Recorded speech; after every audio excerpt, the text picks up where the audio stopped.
Ketawa, bapak ketawa. Meneng wae to. Santai. Kok yo tegel-tegele goroh. Terus ora seru-seru isih siji e. Engko ndak ngomong-ngomongke.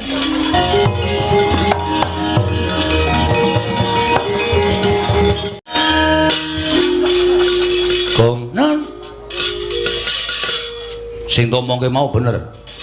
asli yakin. Marep kowe gelem ora boyong nang Ngastina. Ora gelem tak sabet pedang tugel siramu. Sengune terus kula gudak ngangge gundul kula. Tiyel glangsaran.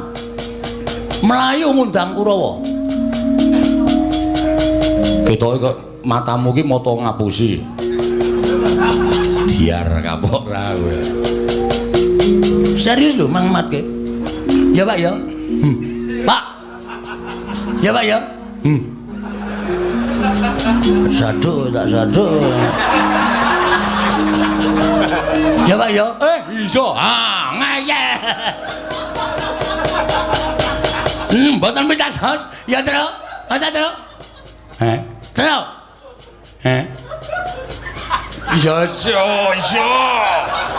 Iya. Kena tak netke jeblok iki ya.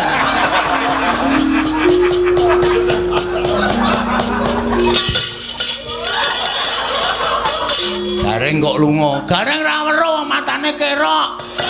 Ora iso ngematke sampean apa mentala?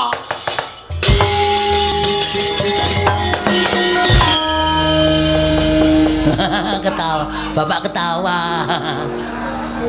Panjen setan tenan. Sik Pak, sik. Waduh, merono Pak ra sida mrene.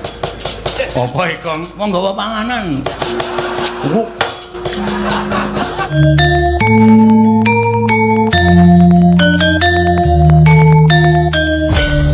Nggawa panganan. Arahe iki kaya mrene bol menggoknone yoga. Ha iya.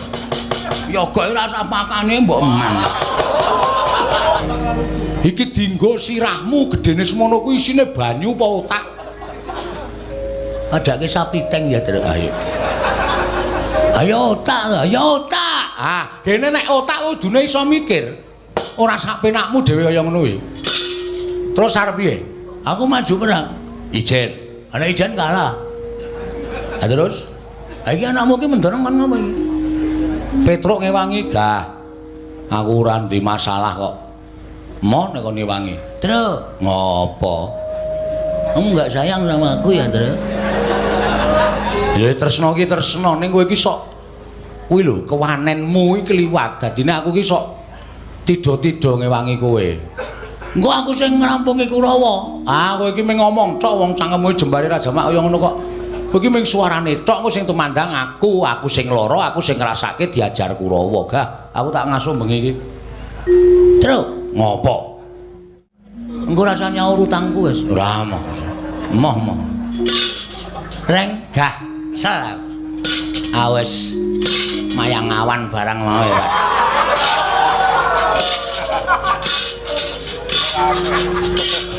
Kesel aku. Wis taktik sewengi. Naskahe.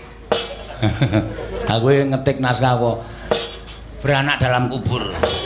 Ayo ora ono lakon wayang kok beranak dalam kubur ora. Ngawur wae. Ayo piye? Kowe aja ming plonga-plonga kowe. Kudu tanggung jawab. Waduh.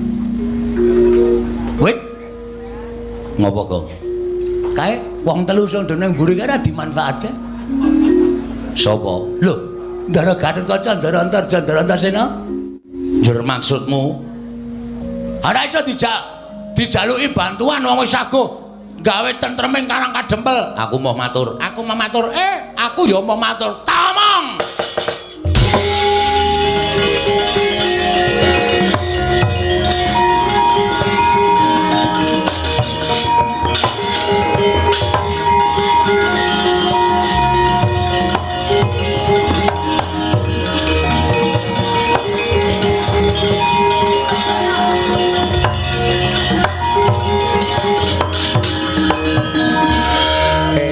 Antasena iki arep kek ngendi? Raine nggone. Bagong Kidan diret-eret kok ora iso ditras ditancepke. Ah ditancepke nggone sampean angel. Sampean ki canom kok ditancepke angel ora jamak-jamak. Pun riki mawon. Yo. Nggari ki. Malang kerik. Yo. Ndoro Antasena yo manut wae yo. Aku komandan Linmas e. Ha iya. Ana apa Bagong? Sampeyan mau teng mburi dong apa? Jagongan karo Kakang Mas Antarja karo Dimas Antasena. Ngrembug napa? Kuwi perkaraku ora perlu ngerti rembugane Gatotkaca Antarja Antasena. Ha, sampeyan mundur wae sampeyan prisa mboten sing rawuh ning Karang Kadempel. Sopo Bagong? Sopo e, Gong? Patih Sengkuni. Yang Patih Sengkuni. Heeh, anu iya.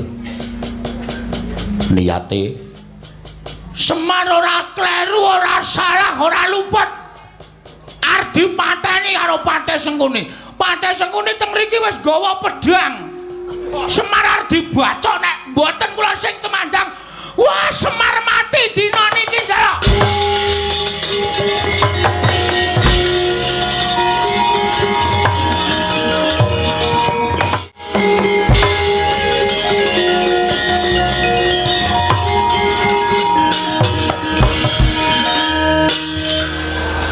Meneng wae to. Santai. Kok yo tegel-tegele goroh. Ora seru-seru isa siji e. Kok ndak ngomong-ngomongke. Gong, non. Sing omongke mau bener. Asli yakin. Marep kowe gelem ora boyong nang Ngastina. Ora gelem tak sabet pedang tugel sirahmu. Sengune terus kula gudak ngangge gundul kula. Tiyel glangsaran. Melayu ngundang Kurawa. Ketoke kok matamu ki mata ngapusi. Biar kapok ra kowe. Serius lho Mang Matke. Ya Pak ya. Pak. Ya Pak ya. Sadu tak sadu. Ya Pak ya. Iso. Ah, ngeyel. Mboten pitados. Ya terus. Ada terus. Terus. Iso. Kene tak netke jeblok iki ya.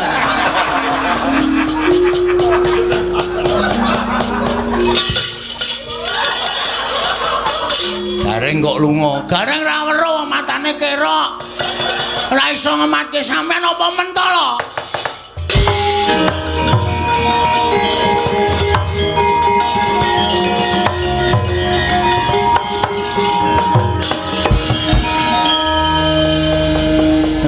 Ketawa, bapak ketawa. Panjen setan tenan. Anak telu kok sik merosal dhewe sing ngeragil. Kae engko nek nganti ngerti to apusi tanggung jawabmu lho. Oke, sing penting Kurawa semingkir sik. Perkara engko aku dikeplaki ndara-ndara ora masalah. Wong aku kulino dicothoki karo ndara-ndara Gatotkaca ndara-ndara nek gojek karo aku yo nganti nangani tenanan. Dirasake lho engko. Oh, siap, rasa kuwatir. Nek ngono. Sik, Pak, sik. Waduh, merono ya Pak ra sida mrene. Apa iki, Kang? Monggo panganan. Arahe iki kaya mrene bol menggoknone yoga. Ha iya. Yoga iki rasa pakane mbok eman.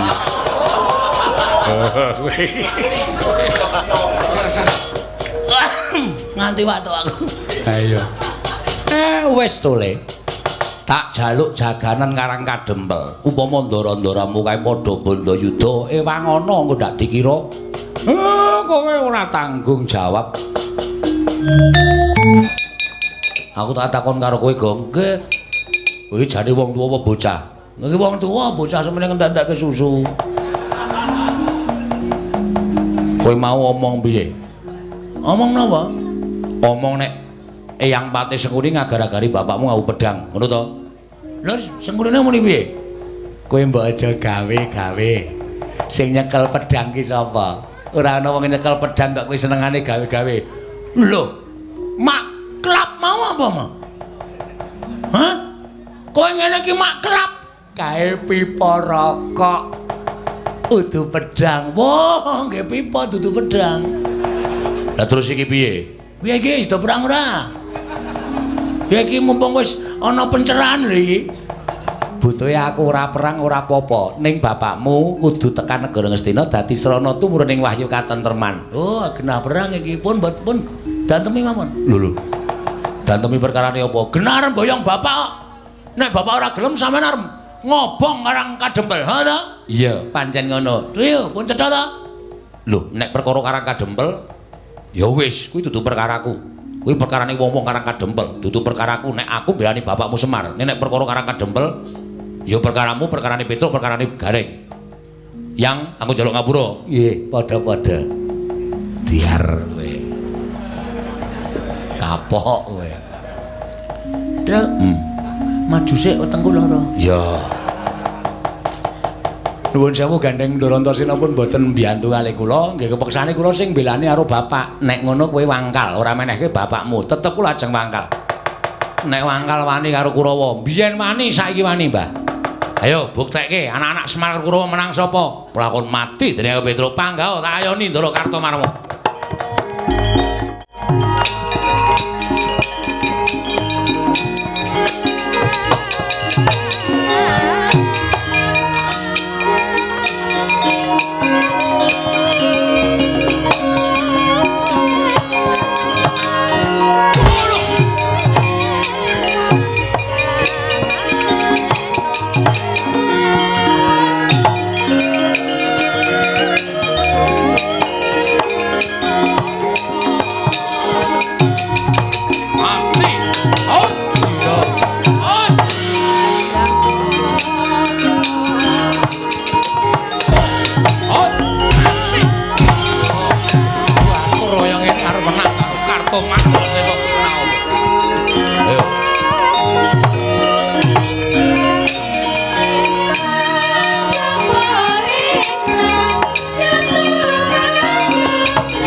jebol sajamu warang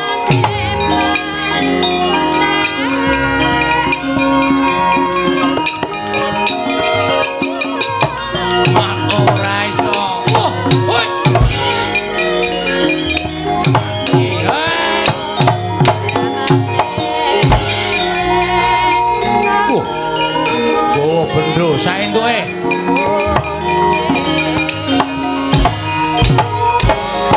Woi! Aduh! Aduh!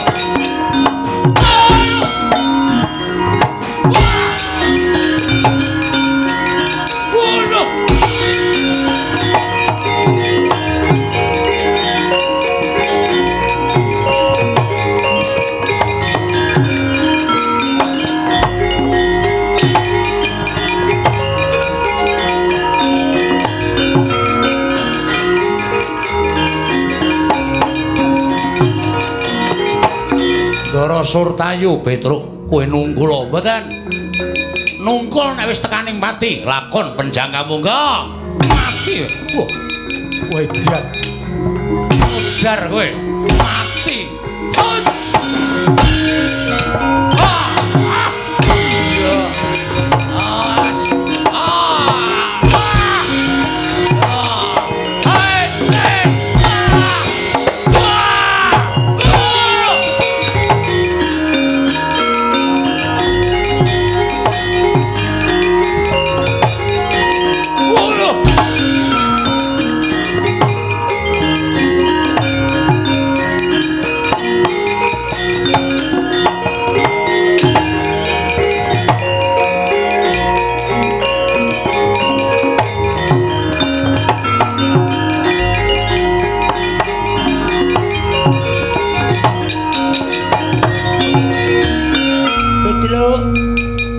Durmagati dajal kepala nyata Pitelu.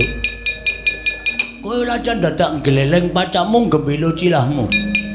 Ketemu karo pengelan Halya Dulmagati. Cenopati Negara Ngastina. Terus sampean tindak mriki ajeng nglablak kowe. Napa? Masangi blabak? Nglablak. Nglabrak kula. Heeh. Nek Kaltomalma Cultayu kalah karo kowe mempel. Ning Dulmagati iki cinga-cingane Ngastina. Apa cinga-cingane Ngastina? Lah mega tak kletak cilahmu tak gluwak dadamu jebol. Rasaku kean cangkem. Sing dadi nyatane. Tiwas bengok-bengok ngono tak gajul pisan semaput sampean malah isin. Nyoba piye? Nyoba piye? Ya lah ngono. Wong nganggo tantang-tantangan iki ora terus nganggo mendelik matane kaya ngono kuwi.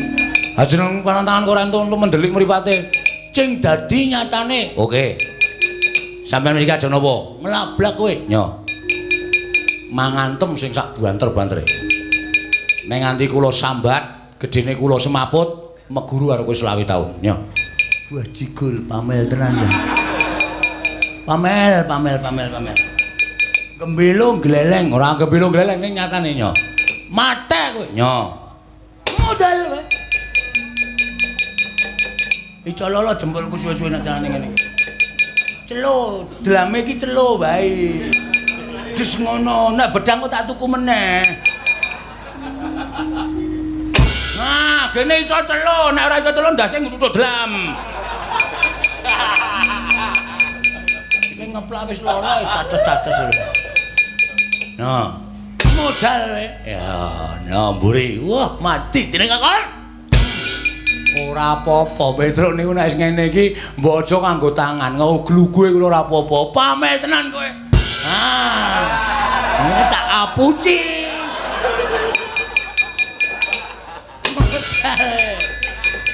Nyamburi wae piye? Nggo gaman. Oke, tunggu nang ngene. Aku duwene iki lho, Tru. Wis sakaremu. Iki tau tanggo ngethok wit kambil 7 sedina ora rampung. Ora rampung kok pamer ora. Atos-atos. Ha ya wis ben. Nyo. Cigal cilamu. Nyo. Derek. Edian kulitmu kenyal.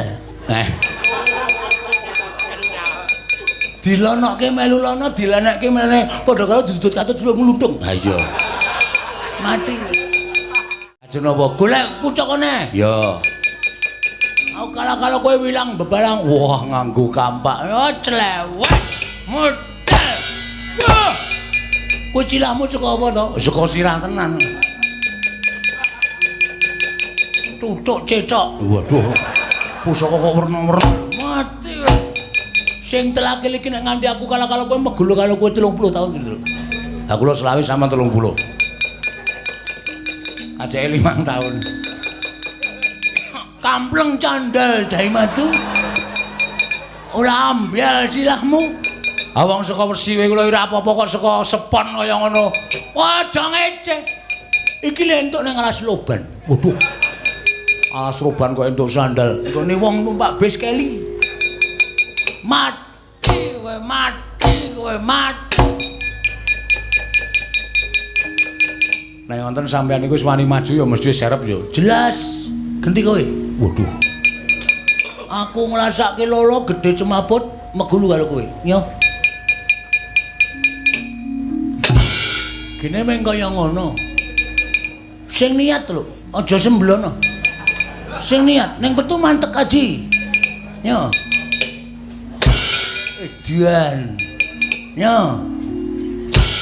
Ora apa-apa. Yo to, nek ora percaya. Yo ora percaya. Kula kok pengen ngampleng cengel sampean, ketoke kok pengabsane nggon cengel. Oke, tak silahkan. Nah, ora percaya. Ayo, ora percaya ge dikampleng lah masalah. Wes. Nganti aku cilik ngrasake lolo gedhe aku cemaput megulu karo kowe 20 tahun, Truk.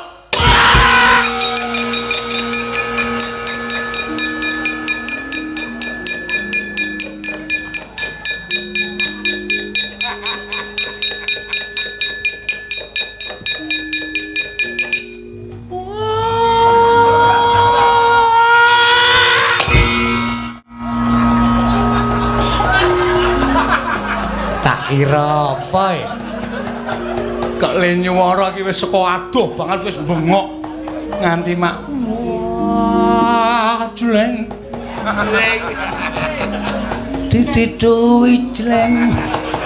Rapas. Anjir dititu ijleng. Kenang apa le? Aji gelem. Petruk. Petruk piye? Petruk uli. Petruk lurek. Uli. Uli. Olah jujul. Ngapusi. Tutu. Petro uli.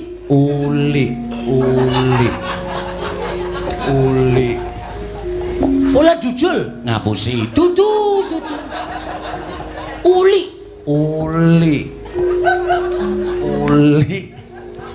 Waduh, aku ya bingung malam iki. Petelok kula tuthuk ning dheweke niku mboten jujul len nuthuk niku njaluk tulung Bagong tegese uli. Ora. Si Bagong uli. Udu. Petruk len nuthuk nganggo uli.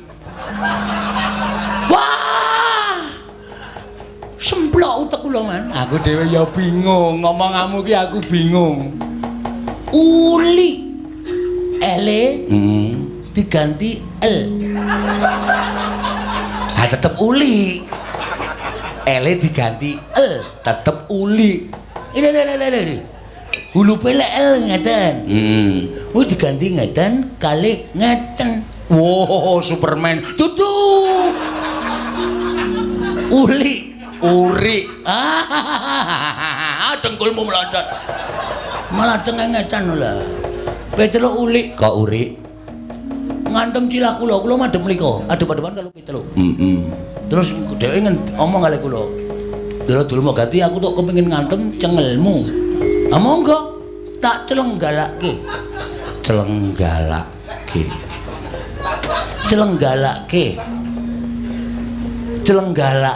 Sik iki perlu penerjemah lho, Dur. Celenggalakke. Monggo. Oh, ana tamu. Ola.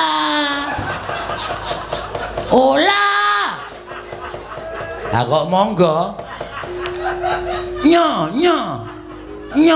Monggo. Nyo selenggarake.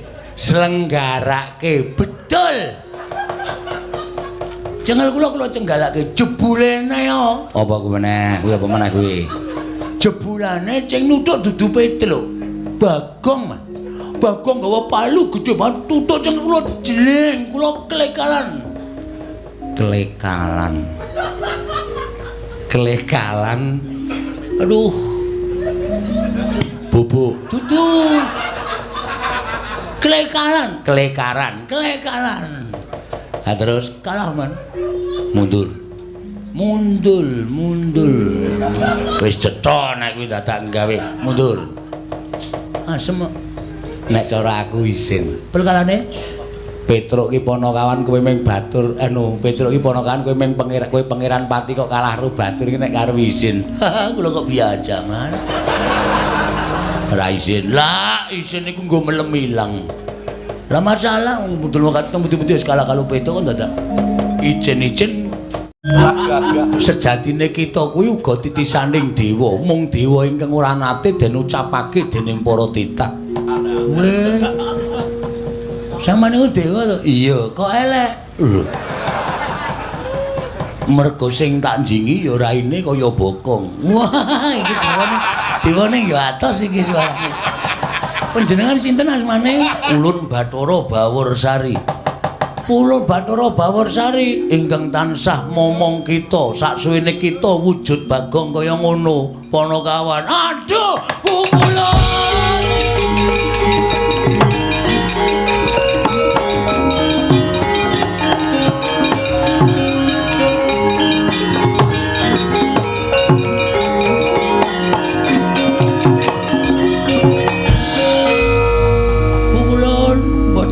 Bilih paduka ingkang tansah momong dhateng jagat kula. Kula ngantoske calon kiblat pukulun. Kula suwita dhateng Begawan Durna, kula niku urip bingung. Kula arep ngopo, arep kepiye, kudu apa sing tak tindake. Jebul kula koncatan panjenengan. Panjenengan membo dados yaksa. Pancen ulun ingkang tansah gawe lelakon kita, Bagong. Waduh. Ngaturaken panuwun pukulun dene sampun manggi lawan Pak ingkang abdipun Bagong. Iya, Bagong. Kaya ora dadi ngopo.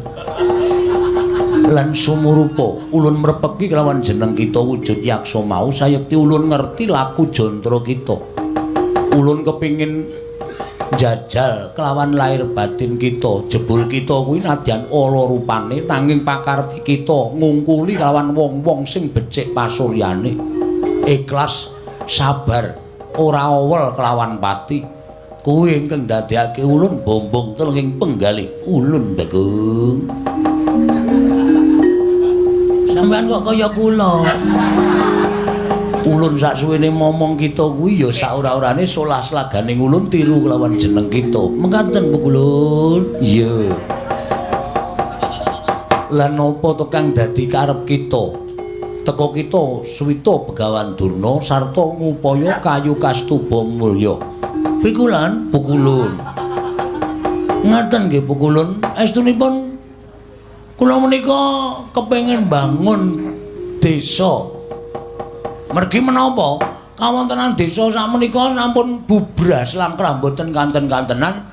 Kepengin para kawulanipun menika kula rukunaken langkung malih. Kula damel tentrem, kula damel rukun lan damel manunggal dhateng para kawula sanesipun saengga tetunggalan manunggal tunggal cipta rasa karsa lan karyanipun pukulun. Apa ingkang dadi gegayaan kita kuwi bener mekaten pukulun. Nanging Begawan Durna paring dawuh kedah ngupaya wujudipun kayu kastuba mulya pukulun. Bagong wonten dawuh apa ingkang dadi gayuhan kita mau sayekti jebul saknyatane dudu kita ingkang tanggung jawab. Sebabe menapa pukulun? Karang Kadempel kuwi ke bawah keperintah ngendi? Karang Kadempel menika ke bawah keperintah Negari Ngamarta. Monggo rusaking desa Karang Kadempel kuwi kok dadi tanggung jawab kita. Ing mestine dadi tanggung jawabing para Pandhawa, nanging sabab apa? Teka para Pandhawa wisuh lumuh ngentasi perkara. Malah kita ingkang budidaya mbangun desa Karang Kadempel. Yen to kaya mengkono ora ana pigunane Pandhawa dadi songsong pengayomaning para kawula, teka ora gelem nyumurupi rusaking desa Karang Kadempel Bagong. Terus mula kang sangka kuwi satenane iki dudu pakaryan kita, nanging gandeng kita wis duwe niat saka pamrayoga ulun Bagong, kita kudu ngelingake lawan para Pandhawa. yen kita bisa ngelingake marang para Pandhawa supaya eling yen to duwe wewengkon kang aran Karang Kadempel ingkang dina iki lagi rusak kahanane.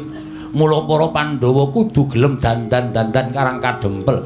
Ewadene Pandhawa ora gelem dandan-dandan Karang Kadempel, cetha yen to Pandhawa ora pantes minangka dadi songsong pengayomaning kawula sak negara Ngamarta Bagong.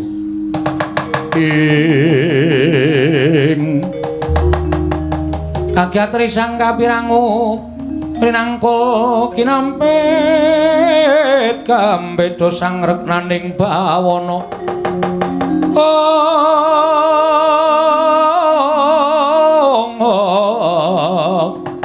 ya situ kang walang ati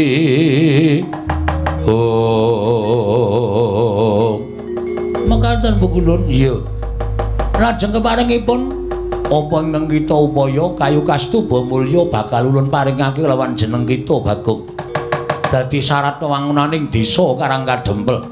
Nanging sadurunge kita ndandani desa Karang Kadempel luwih dhisik elingna para Pandhawa. Ora jeneng kita wani lan para Pandhawa nanging ngelingake sabab piyayi sepuh padha ngendikake, wong kang pinter padha ngandhakake sak apik-apike wong isih eneng alane, sak ala alaning menungsa isih kedunungan rasa apik. Mula gandeng Pandhawa kuwi wong satra ingkang ngateken ati suci pepayung budi rahayu. Nanging sing jeneng titah kesawapan kulit daging kuwi isih duwe rasa kleru lan isih bisa tumindak luput. Mula kang sangka kuwi wong kang kaya kuwi ingkang wajib madhangake lawan para Pandhawa. Inggih, ngestakaken dawuh Pukulun. Lajeng kepareng paduka mara gage tampan ana kayu kastuba mulya ingkang kita upaya Bagong. Niki pripun Pukulun? Nek kula wujud Bagong kaya ngeten niki nek nganti kadenangan para Pandhawa mesti malah kula didukani entek amek kurang golek. Mula kula nyuwun pambiyantunipun Iwang Pukulun Bathara Bawarsari ingkang tansah momong dhateng jagat kula. Kula nyuwun senjata pitulung supados kula mboten wujud Bagong. Kita bakal ulun dandani tan prabeda kelawan kaya ulun nalika semana. Wujud napa Pukulun? Celeng kudu. Wujud buta Bagong. Wujud buta kados panjenengan kala wau. Iya Bagong. Sawise kita wujud buta, ulun bali lawan jagat kita. Ulun bali momong lawan kita Bagong. Nggih, ngestakaken dawuh lan dadi pangertenmu. Yen to niyate Durna lan Kurawa kabeh mau sayekti ora kok bakal maringi bebungah wujuding kayu kastuba mulya. Nanging mun dadi srana nggone bakal padha kepengin gawe patimu. Sabab kita kuwi dumadi saka ayang-ayangane Semar. Ulun ingkang diutus dening Sang Hyang Jagat Giri Pratingkah kinen manjalma wujud titah saka asal mulane alan ayang-ayanganing Semar Badranaya. Mula kita ulun dandani wujud yaksa kaya ulun alun bali manjing anggo kita. Nun nggih ngestakaken dawuh sawise kaya mengkono kita budhal marang Praja Ngamarta. Barang wamuk ning Praja Ngamarta. Wah, mengke nek wong-wong Pandhawa mboten wonten sing ngalahke kula, aja kuwatir. Iki dadi sarana Pandhawa eling lawan desa Karang Kadempel supaya Pandhawa uga mbantu lawan nggon kita duwe niat bangun Karang Kadempel. Ngestakaken dawuh Pukulun. Megenga napas sawetara Panakawan Bagong.